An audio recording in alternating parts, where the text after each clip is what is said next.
Welcome everyone to History Gone Wilder, part of Half History Will Travel. I'm your host, the Wilder historian, Dr. Lucas Wilder, and last time I wrapped up the brutal Battle of the Crater.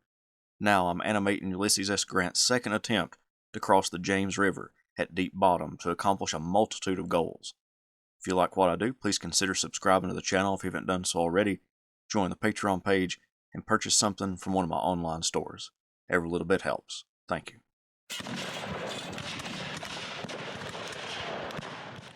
Late July had been a miserable time for Ulysses S. Grant and the Army of the Potomac. The first Deep Bottom expedition failed miserably, and the explosion of a mine dug by the Ninth Corps soldiers resulted in the disastrous Battle of the Crater. Neither attempt by Grant had accomplished their goal. However, by early August, Grant decided to renew the Deep Bottom expedition. He would do this again by sending the Second Corps under Winfield Scott Hancock with a division of cavalry, but he added more infantry to the expedition by dispatching the 10th Corps soldiers commanded by David Birney. Grant hoped to accomplish a few things by sending Hancock across the James. 1. To draw Confederate General Jubal Early away from Washington, D.C. 2. To cut the Virginia Central Railroad, which was one of his objectives during the last Deep Bottom expedition. At the very least, Grant hoped that the Union presence of a force north of the James River would draw troops from the Petersburg front and allow him to cut the Petersburg Railroad, also known as the Weldon Railroad. Hancock was chosen to lead the expedition, and although the plan looked very similar to a few weeks before, there was one big change.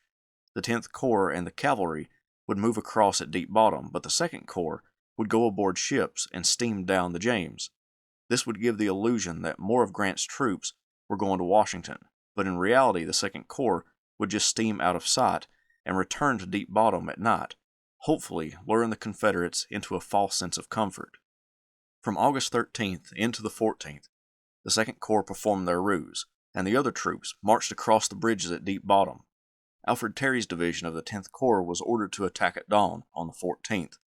Terry placed his division south of the Kingsland Road, ready to engage with the heavy skirmish line of the enemy. The terrain and spread-out nature of the battle line resulted in Terry's troops not making a huge dent and not even making it to the main Confederate line at the New Market Road.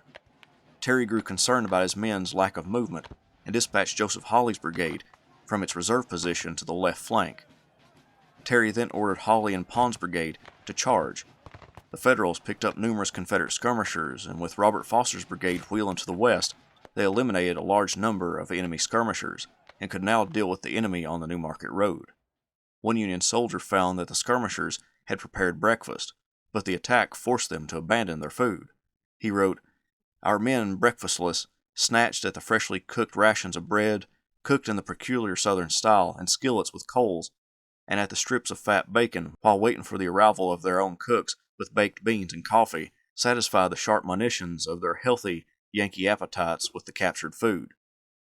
Before Birney could order his troops in an all-out attack on New Market Heights, Hancock ordered the men to halt. The 2nd Corps had been delayed in getting off the boats at Deep Bottom, and it would be afternoon before all the troops debarked north of the James River. Grant himself came to the 10th Corps sector to observe. One historian relays a story of an act of kindness on the part of Grant. About 10 yards behind the 1st Connecticut Battery, a badly wounded soldier lay in the middle of the lane and in the sun. As the General-in-Chief observed the effect of the battery shells, he heard the moan of the soldier, on whom his horse nearly stepped. Grant dismounted and beckoned his orderly. Grant took the soldier by the head, the orderly took the soldier by the feet, and they carried him gently out of the road and placed him in the shade of a tree. The General-in-Chief sent his orderly galloping off to return a few minutes later with a hospital squad that carried the wounded man to the rear on a stretcher. A private nearby recalled, "No human being but the orderly and myself saw this kind act of the general, who was in command of 1,000,000 men, and none but soldiers familiar with the scenes of a battlefield can fully appreciate the act."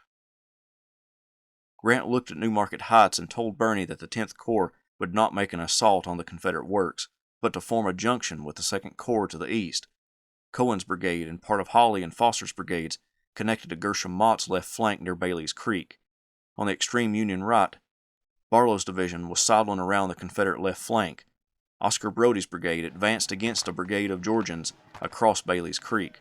One rebel remembered, "Our fire made wide breaches in their ranks, and after the third discharge the whole line wavered and fluttered like a flag in the wind. Another shell exploding in their midst, they broke and fled in every direction, without retaining a shadow of their former organization.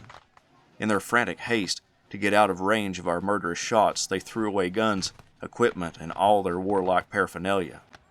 Brody's men withdrew to a safe distance to escape the artillery fire and musketry. The far left of the Confederate line was held by 2 cavalry regiments who used carbines in combat. One Federal thought they were using repeating rifles, they fired so fast. George Macy's brigade was next to launch an attack. They got further than Brody's men, but were met by the same withering fire. One Union soldier recalled, "When the line halted and fell back, and some took shelter behind some old buildings, I found a good position behind a hog pen where I could load and fire between the boards of the pen, the heads of the Rebs being in plain sight behind their works. I would load and fire, taking good aim until I had fired about 6 or 8 times in that way, when an officer who was posted behind an old building, just behind me with a lot of men laying low, sent and ordered me to stop, as he said there was danger of my shooting our own men. But I knew there was no danger of that. I guess he was afraid that I would draw the Reb fire on them." Macy's men were pinned down and could only withdraw when night covered the battlefield. The troops of David Birney wouldn't get a chance to rest long, because Hancock intended to turn the enemy's left flank. Beginning in the evening on August 14th, Birney pulled his troops out of their forward position and began moving them to the Union right. They marched throughout the 15th with men suffering from heat stroke. The Virginia sun turned thousands of men into stragglers and sent hundreds to the hospital. But by the evening of the 15th, the troops were in position for a dawn attack on the 16th. On the 15th, Robert E. Lee came to his new headquarters on the front lines to examine the fortifications at New Market Heights. He was advised not to move too far forward because Union artillery were trained on the position, but Lee insisted on seeing the whole field. Lee dismounted his horse and studied the Union troops' movements. On the way back to his horse, he stopped, bent down, and picked up an unfledged sparrow from the ground, and, not seeing a nest anywhere near, gently placed it in the fork of a tree. The soldier who observed the scene commented, "How could he turn from the thoughts of savage war to pity for this infant bird? Here was the fullness of manhood, honor, courage, gentleness. Do you wonder what I saw in him to make me think that he was the greatest man in the world?" The Confederates had responded just as Grant expected. Any troops that were destined to assist Jubal Early had been halted for the time being, and troops were diverted from the Petersburg front to assist Charles Field, the division commander on the field at New Market Heights. However, after 2 days, Hancock had been unable to turn the Confederate flank and threaten the enemy capital.